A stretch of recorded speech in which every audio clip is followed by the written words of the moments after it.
What's up, guys? TheDevildogGamer here, and today we are going to be talking about some Tarkov news. Battlestate tweeted some new work in progress images, and I don't normally do this because they do this a lot, and I could literally sit there and do this all the time. But this one had some interesting items in it that I wanted to talk about because some of them are pretty game-changing or pretty bombshell, I would say. So anyways, the first thing we're going to start out with is that is right, P90. Everyone, I don't think I've had a single live stream where somebody has been like, when are they going to add the P90? When are they going to add the P90? Well, there it is. We got the P90. Lo and behold, the 5.7 is coming, so hopefully that means we get the 5.7 pistol, because that's what really rocks. The P90, I have shot it. It's garbage. Garbage gun. Great recoil control. Garbage to reload. Terrible handling. I hated it. But the 5.7 pistol, ooh, glorious. That's what I'm waiting for. So now we're finally getting into freaking Stargate territory here, and I'm pretty looking forward to it. I think the P90 is going to be a great replacement to the MP5. I feel like that's what everyone's going to run, and because the armor is getting stronger, and you'll see soon enough, I think that this is going to be a pretty substantial, badass weapon. So, everyone, the P90 is coming. ETA? Who knows? So next up, we have the SVD. Now, this isn't just any old SVD. If you actually look back at the buttstock, you can see it is an SVD K, which is the modern variant of it. And I'm pretty sure I've seen somewhere that the buttstock is actually, you can change it out for a more adjustable one instead of the one that's shown here. But hopefully that means we're getting multiple variants of the SVD. So we get the original wood furniture SVD, and then we get the SVD K. This is kind of a big deal because the SVD would be our first 7.62x54R semi-automatic. And that would be huge, seeing as how powerful that round is.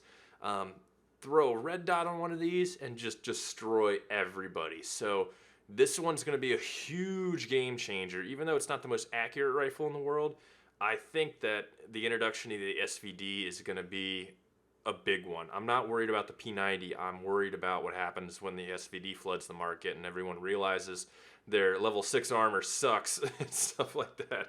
So this one's pretty badass, and from now we know that they're at least working on the animations, so now we got an ETA of soon. Alright, so on to the next one. Looks like we got some new faces. Hopefully those are new Bear or USEC replacements. That would be kind of cool because the faces they have now are kind of meh. Either that or maybe it's our first look at the character customization, kind of the outcomes. That would be awesome too. But either way, some new faces are always a plus. You can't beat that. Then on to the next gloriousness. Now we have the M18. That is right. We have an actual US smoke grenade. When they added the RGs, I was like, hell yeah, smoke grenades. Now we're going to be able to pop smoke and retreat. But it took like 2 hours for those things to fucking fill a hallway. Anybody who's handled an M18 before knows that when you pop smoke with that thing, dude, it literally billows smoke like a 50-year-old woman at a bar with a pack of Virginia Slims. This thing just puffs smoke everywhere. It'll fill a hallway in like 30 seconds. So I'm super excited for that. Did a little digging in the forums. One of the, let me see if I can find it. One of the developers said that, because it's a canister, you can put whatever the hell you want inside of it. They're also going to do red smoke, green smoke, yellow smoke, violet smoke, and riots. CS. So CS gas. Ooh, maybe those gas masks can be worth something now. And an incendiary grenade. I don't think the incendiary grenade is going to be really worth much. They're not anti-personnel, so I don't know. Whatever, we'll see. Next up, we have this beast. Now, this helmet is going to be a game changer. This is the LSHZ 2D TM helmet. God, what a mouthful. This is the replacement for the Altlin and all the gangster stuff. FSB currently uses this. If you actually look at the visor, it's 3 panes of glass, or your polymer, or whatever the hell they're doing. This thing can take some rounds. I'm still looking for more info on it. I've been digging through Russian sites on what its actual ballistics capabilities are. If anybody has any info, please let me know. But I heard this thing is actually pretty badass, and this face shield's pretty badass. Hopefully they include Windex with it. But the thing that also is giving me a little bit of a, ooh, this could be fucking really crazy, is the shroud over it, the covering. Now this isn't just like a cover, you know, to, hey, it look cool. This actually looks like Kevlar. So not only are you adding an extra layer of protection to the helmet, but it follows over the neck and the ears, and it covers the back of your neck also. So it has a very limited, because you could come up before and pop somebody in the ear or the back of the neck and stuff like that. And this almost looks like it could be class 3, and boom, there you go. You pretty much have your whole head covered, whole head and face covered. So this mask is definitely something, or this helmet and mask is something I'm thinking is going to be the new top tier, for sure. If it's FSB's current and it replaced gangster helmets as the, you know, the Tachanka Lord helmet and stuff like that, then yeah, it's this thing's gonna rule top tier. So I'm interested to see if anybody can find actual info, you know, and it's not the prop replica info, because that's all the internet's filled of. Let me know, because I really want to know what this face shield's capable of. I'm pretty sure you're not going to find any US tests on it, because, you know, Russia stuff don't make it to US much. Alright, so on to the next. We got another vest. Looks kind of weird. Not a big fan of the camo. But it's just a vest, no biggie. But it looks kind of cool. Probably a cheap, might be a cheap one. Might be a replacement for the Alpha or something like that. Then we have this backpack. And when I first saw it, I was like, what do they have, like a side camera, peeking camera thing? And I'm like, oh, no, I've seen this. I've seen this. Oh no, this is the Scorpion. This is a Russian ammo backpack with a feed ramp for a belt-fed weapon. And guess what belt-fed weapon it takes? It takes the PKM or the PKP. That is right. 550 rounds of 7.62 by 54 fit in this backpack and feed into the gun. Are you going to get through all 550 rounds before your barrel melts? Hell fucking no. But this thing is crazy. Some people are going to be like, oh, that's fucked up. Let's not do this. No. But here's the caveat to it. For one, it's heavy as shit. So if you throw on your full Juggernaut armor and you carry, I literally carried out 500 rounds of 7.62 to my truck the other day, and I was winded. So imagine carrying that with all your body armor and your weapon. No go. I mean, the U.S. tested something similar to this, and like the guys were dog shit tired. They were like, "There's no way, man. There's no way." It'll also take the space of your backpack, so you won't be able to carry a backpack. So now you're going in with a ton of ammo that's expensive. I don't get any loot out of it, kind of thing. So this thing could really be an awesome, and it could be awesome, and it could also be hinting towards belt feds. I know we've been waiting for a while for belt feds. I'm really want to see how they implement them. I want to make sure that it's not run and gun Rambo. I can walk and fire it from the shoulder, full cyclic, or things like that. Make us actually use them like they're supposed to be used, especially those big ass PKMs, because they're ridiculously large.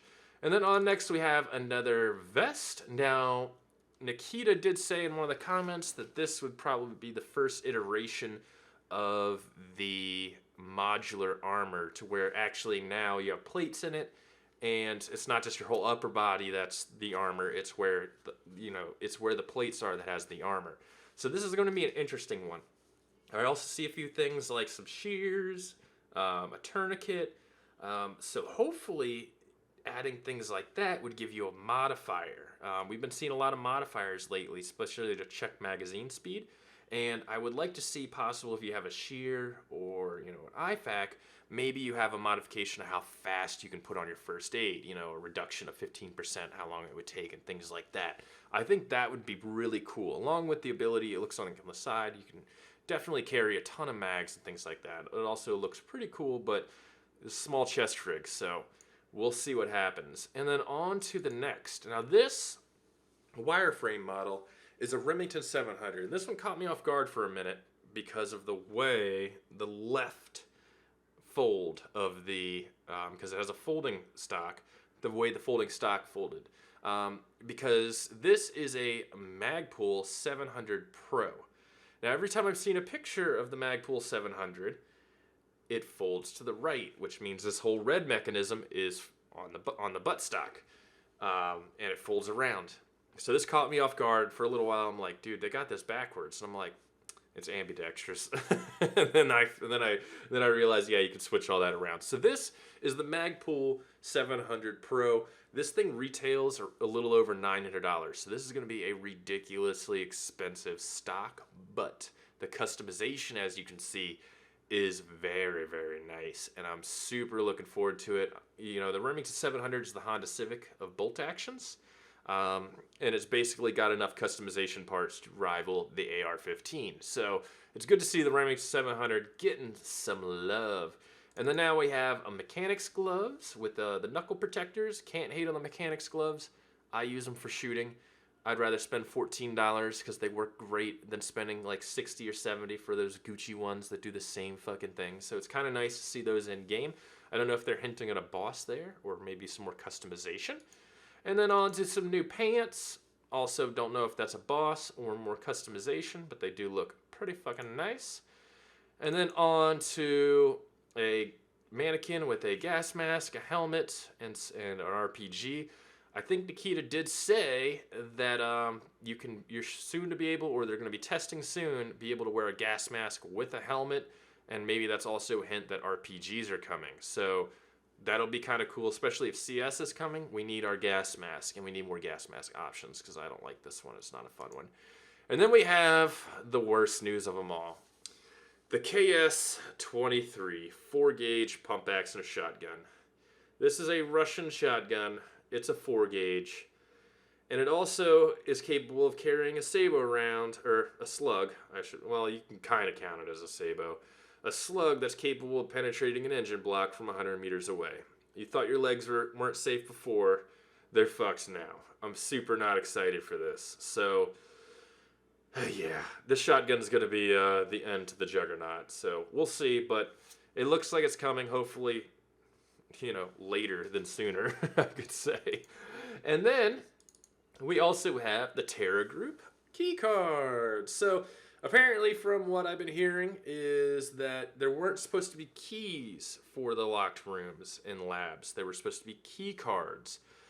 So this is what it kind of looks like, is that they're adding in the key cards instead of the keys to get into the locked rooms. So instead of a key, you'll have a key card.